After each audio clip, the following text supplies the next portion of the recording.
and welcome to this week's episode of MT Squared, Minerva's 2-minute tactics for your procurement. This week it's all about feedback. I was lucky enough to go to Maisie's, my daughter's parents' evening this week, and that was full of feedback. Some really great results that she's had from some mock exams she's done.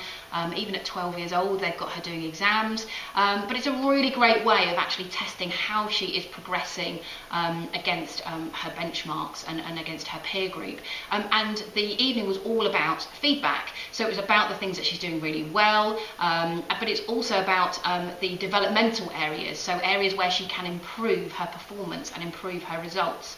And feedback's so important. In our procurement processes, in our projects, we keep really detailed feedback about the scores that our suppliers achieve in the tender. That way, if anyone comes back to us and maybe challenges the scores that have been given, we can provide detailed feedback on why they have scored the way they have, but also provide them with useful hints, hopefully, for them to improve their scores. And we see that as a real positive, actually. If a supplier doesn't win a contract but immediately comes back to us to ask us for some feedback on how they can improve, that's a sign of a good organisation, in my opinion. It's something we do here at Minerva. Unfortunately, this week we found out that we had been unsuccessful in a bid that we put forward for an independent school to help them with their cost reductions. So, whilst disappointed, my first email back to the school was to ask them what we could have done differently. As it turned out, we were very, very close, and it really came down to the narrowest of margins as to why we didn't win. And it was down mainly to the fact that this other organisation was much larger and had individual category specialists for the spend areas.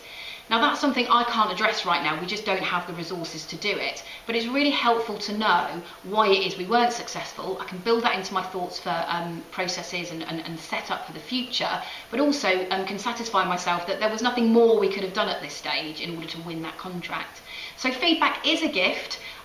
Do use it, do take it on board, but also do make sure that when you're running a tender process, you do provide your suppliers with feedback. They have spent a lot of time invested in sort of putting forward a tender for you. So I think, in a way, the professional courtesy is to provide them with some feedback to help them for those bids moving forward. So I hope that's useful for this week. Until next time, soldier on!